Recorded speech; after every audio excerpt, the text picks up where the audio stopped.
El Ford Mustang es un auto icónico y eso nadie lo puede dudar. Vamos, este canal básicamente se ha construido en un 90% en base a él, pero creo que falta un canal o alguien donde te dé la guía máxima y fácil, entendible, desmenuzada de todo lo que tienes que saber del Ford Mustang. Yo sé que este canal está dedicado básicamente hablando de los Ford Mustang, pero falta dar esta guía máxima de las que les comentaba. Y bueno, vámonos a empezar bien porque sé que luego le adelantan el video ni lo acaban viendo. Pero ahí les va. Cosas que todo mundo conocemos, que es un auto de Ford y que se vendió a mediados de los 60. Primera cosa importante que yo creo que se tienen que saber, todos los Mustang que se hicieron, el primer Mustang está vendido oficialmente como año de 1965, aunque se empezó a vender en abril de 1964. Es por eso que todos aquellos Mustang que se vendieron en el año de 1964 les llaman 1964 y medio, aunque en la factura dice 1965. Este es un dato que muy poca gente conoce. ¿Y por qué pasó esto? Bueno, porque ustedes lo pueden ver a lo que pasa hoy en día.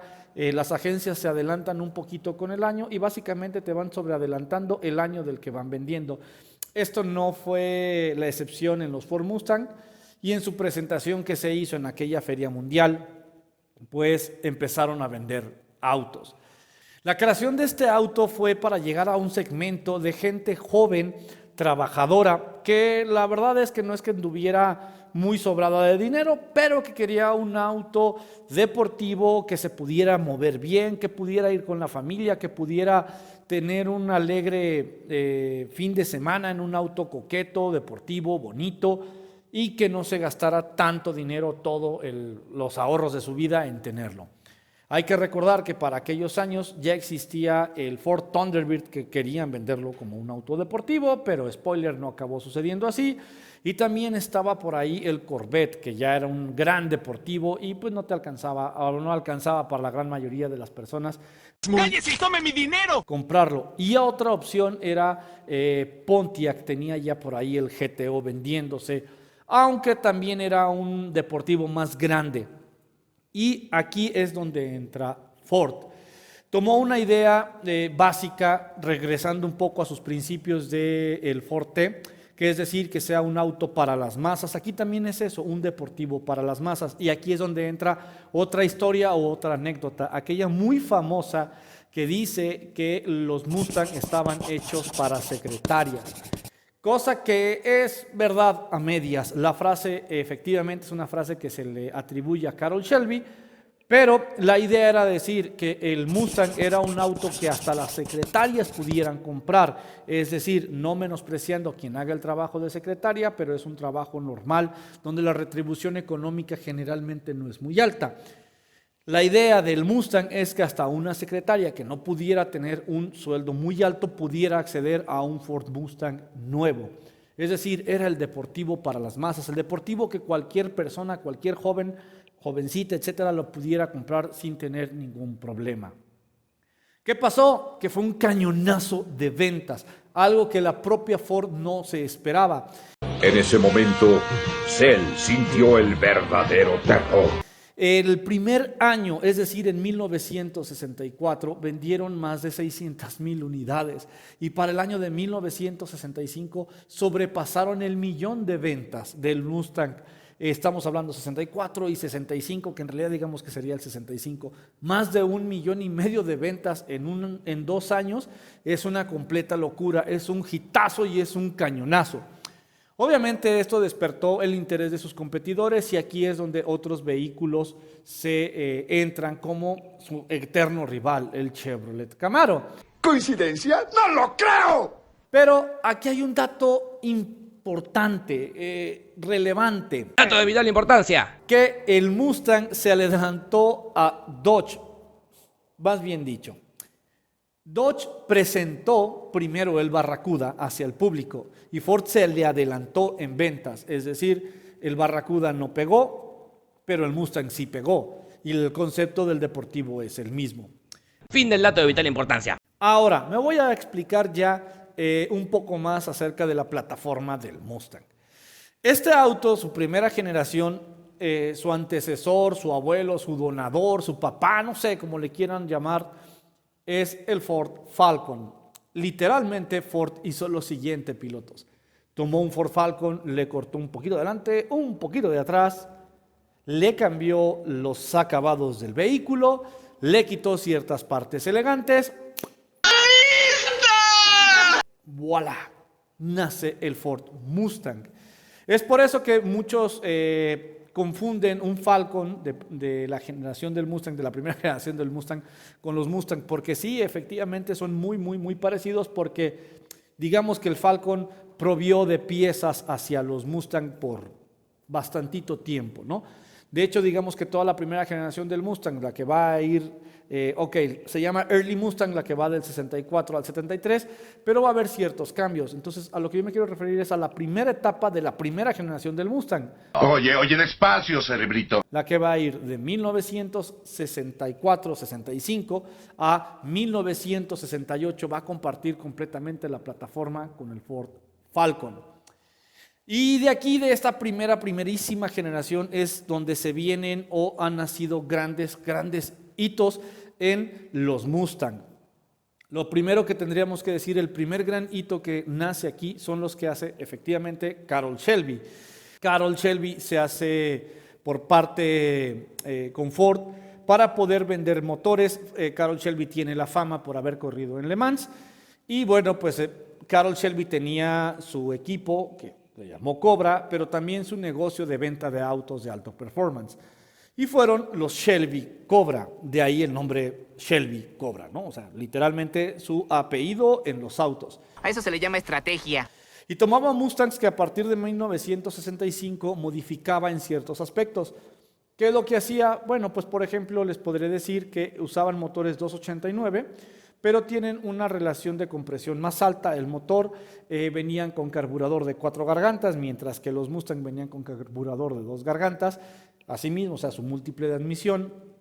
Y tenían ciertas diferencias los motores, ciertas mejoras los motores que le llamaron inclusive hypo. Trabajaban las cabezas, se cambiaba el múltiple de admisión, se cambiaba el árbol de levas y los Mustangs se hacían más potentes. De aquí es donde toma la fama Shelby con los Mustang. Nace el Shelby GT350. Cosa bonita. Cosa bien hecha.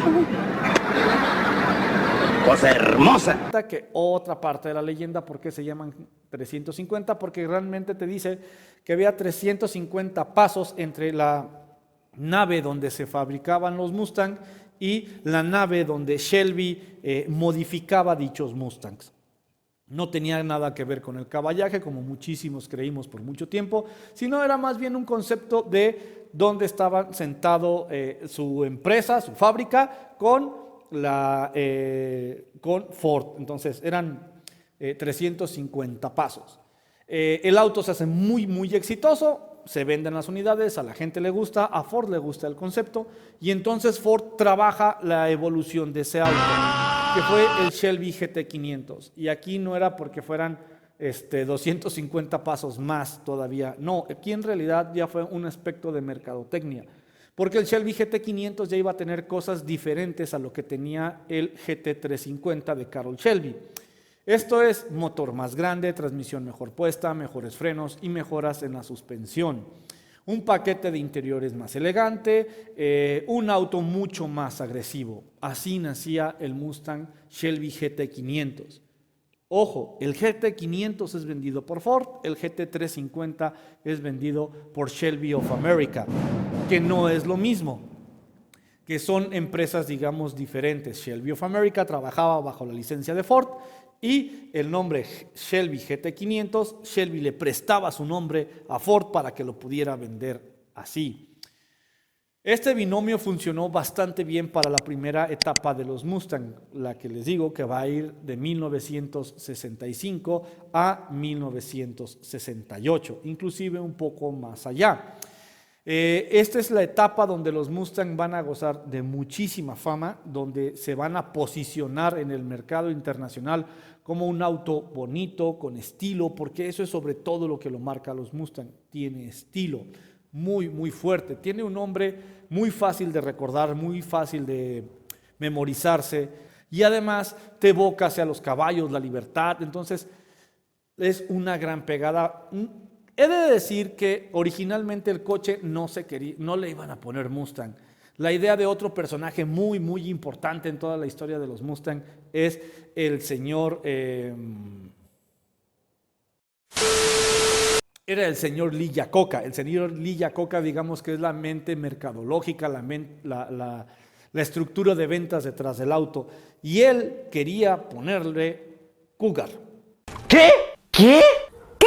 ¿Cómo? ¿Nani? Sí, Ford Cougar. Y de hecho se aferró tanto a la idea que después se la vendió a Ford y Ford siguió y produjo el Cougar. Pero no es lo mismo. En realidad el nombre no pega tanto, no te da evoca ese sentimiento de libertad como si te evoca el nombre Mustang. Entonces, la verdad es que también sé que fue una discusión que se tuvo con Henry Ford por el nombre del auto y al último gana la epicidad, gana el sentimiento, el estilo americano y queda con Mustang.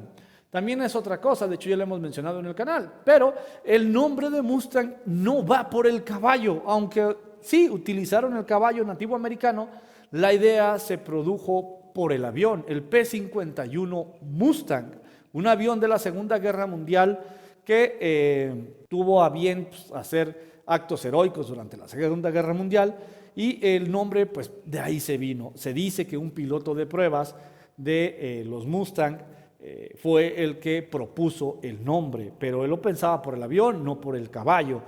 Pero como que ponerle un avión de emblema como que no les gustaba mucho, pero sí el caballo y quedó, si ustedes me lo permiten, bastante bien.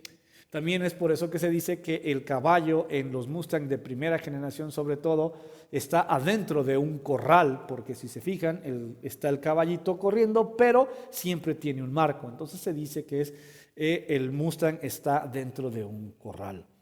Para el año de 1969 vamos a ver el primer cambio del auto, aunque sigue en la misma generación, pero el auto ya cambió, ya se hizo más agresivo, tiene unas líneas más pronunciadas. ¿Y esto a qué se debe? Bueno, pues que Ford empezó a tomar fama empezando por las carreras de Le Mans, de Daytona, y después en Estados Unidos hubo una serie de carreras que se llamaban Trans Am Series, y en base a estas carreras, pues Ford se metió a querer vender estos autos, se hizo más aerodinámico el coche y tienen esta forma de pues más picuda. Y vamos a ver que los siguientes autos, aunque son parte de la misma generación, poco tienen que ver entre ellos. El año siguiente, el año de 1970, aunque es básicamente lo mismo que el año del 1969, cambia su estructura de faros sobre todo. Un poco los interiores también, pero los faros son los que cambian completamente.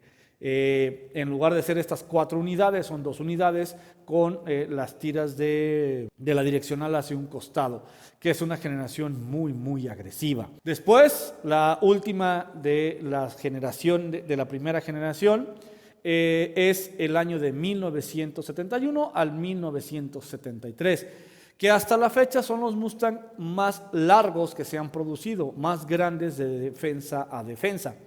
Aunque no se la crean pilotos, ya la generación de S197 se acercó bastante en su tamaño, pero no fue suficiente. Tall, black, and sexy. Estos del 71 al 73 son más largos de defensa a defensa. También son los Mustang más pesados que se han hecho. Era una evolución que les dieron a los autos. Y ahora otra cosa, ¿por qué se podrán preguntar ustedes? Porque si es muy diferente la generación de entre el 65 al 68 y luego 69 y 70 y luego 71 al 73, son 3 conceptos de auto muy diferentes. ¿Por qué están iguales o por qué se les considera iguales? Bueno, la respuesta a eso es la carrocería. La carrocería es lo que manda. Y por la parte de abajo, lo que vendríamos diciendo, la carrocería, el subchasis del auto, es básicamente lo mismo. Cambió muy poco. En realidad solamente cambian ciertas dimensiones, pero el eje delantero es completamente intercambiable, el eje trasero también. El cuerpo sí, aunque ha cambiado un poquito, uno es un poquito más largo inclusive y otro es un poquito más ancho, pero básicamente es todo lo mismo. Además, su mecánica no cambió desde el 64 hasta el 73. ¿Hay opcionales? Sí. Vamos a encontrar que va a haber básicamente 3 motores como opcionales entre toda esta generación. No me voy a detener a decir entre cuáles años porque hay muchos, pero vamos a encontrar los motores Windsor, que vamos a empezar desde los motores 260, 289, 302 y 351. Esa es la gran mayoría de los Mustang. Tienen esta configuración de motor Windsor. Se llaman así por la planta donde se armaron, Windsor. Después tenemos los que se armaron en la otra planta, en la planta de Cleveland. Y esa es otra opcional de motor que hay, con su opción de 351 Cleveland, que es el más común. Y la opción menos común que hay son los motores Boss, que en realidad es una mezcla de los dos motores, del Windsor y del Cleveland. Pues son estos motores Boss, habiendo el Boss 302 y el Boss 351. Esos son los más comunes. Después, un poco más raro que hay, vamos a encontrar que hubo varios motores ya en los estilos Big Block. Es decir, motores que están empezando en los 390 pulgadas cúbicas de desplazamiento y vamos a ver que llegaron hasta 429. Esos son los opcionales más comunes que hay. No en todos los modelos los vamos a encontrar. Por ejemplo, los Cleveland no los vamos a encontrar en la primera parte de la primera generación. Es decir, no vamos a encontrar que son motores Cleveland entre el 64 y el 68, no va a haber. Va a ser sumamente común que los encontremos a partir de 1970 al 73. O no sumamente, pero más común. Mientras que los motores Big Block, es decir, los que son del 390 hacia adelante, vamos a ver que los vamos a encontrar un poco más fácil a partir del año de 1968 y como último representante lo tenemos en 1972. Esos son los opcionales que hay. Se me olvidaba de comentarles que, bueno, básicamente en esta primera generación de Mustang va a haber sus 3 características principales de carrocería: hardtop, fastback y convertible. ¿Y cómo las diferenciamos? Bueno, es muy fácil. Hardtop son los que van a tener una cajuela más pronunciada, así de fácil, y el medallón va a ser un poco más recto. Fastback, todos los fastback tienen una caída más angular hacia la cajuela, y la cajuela en muchas partes se podría decir que es en combinación con el ángulo que tiene el medallón trasero, el vidrio trasero. Y convertible, pues evidentemente, ¿no? Básicamente era la versión hardtop, pero que se le doblaba el toldo. Lo vamos a encontrar desde 1964 hasta 1973. Hay estas 3 versiones que podemos encontrar. ¿Cuáles de ellos son los más famosos? Bueno, hoy en día, en el 2022, te podré decir que el más famoso es el Fastback de 1967, sobre todo por la película 60 segundos, eso es un 8. Probablemente después el que se siga en fama, yo voy a decir que es el Mustang que apareció en la película Bullitt, que es un fastback del 68. Se hizo tan famoso que ese estilo de auto pintado en ese color y con los rines de esa película tomaron ese nombre Bullitt, y gustó tanto que después Ford produjo inclusive versiones de estos autos en un futuro. Después de eso, hoy en día, por otra película, el famosísimo auto de John Wick, que es un Mustang Fastback del 69. Y para los que ya son más grandes, y a lo mejor tú, piloto, que eres un poco más joven, no te acuerdas, pero en su momento llegó a ser muy famoso, James Bond llegó a manejar un Mustang 71-73. Esos yo diría que son los Mustang más famosos. Probablemente se me podría estar pasando alguno por ahí, digamos que el de Beverly Hills 90-210, no sé, hay varios, pero esta primera generación fue la que se hizo muy, muy famosa. Sobre todo las que van del 64 al 68, vamos a verlo así. Consejos, si estás pensando en comprar uno. Bueno, primero que nada que seas paciente, porque cada vez son más difíciles de encontrar. Cada vez su valor está subiendo más. Hay algunos que ya son hasta risorio la cantidad de dinero que están pidiendo por los autos, pero la verdad es que sus versiones fastback son mucho más cotizadas. Si de alguna manera tienes la posibilidad de hacerte de un Mustang fastback, no lo dudes, va a valer la pena arreglarlo. Por esto mismo que son famosos, vieron todas las versiones que les di, todas son versiones fastback, se ven mucho más agresivas. Te vas a gastar la misma cantidad de dinero de arreglar un fastback a un hardtop. ¿Se puede hacer un hardtop, hacer fastback? Sí, sí se puede, se venden las partes para poder hacerlo y hay talleres especializados que lo pueden hacer. No es un trabajo económico, pero vale mucho, mucho la pena. Pues bueno, vamos a dejar aquí el video, esta fue todo lo que tenías que saber, la guía máxima de los Mustang y se acabó siendo de los Mustang de primera generación. Si les gusta este estilo de videos, si yo veo que este video llega a unas 1000 reproducciones, me voy a las siguientes generaciones. Dime aquí si quieres que me vaya en orden o me salto a alguna otra generación y hacemos la guía máxima donde puedas conocer todo este tipo de cosas y decirle a tus amigos que ya eres todo un mustanguero conocedor. ¿Por qué? Porque te lo dijo el George. Sale, pilotos, nos vemos a la próxima. Cuídense, que estén bien. Bye, bye.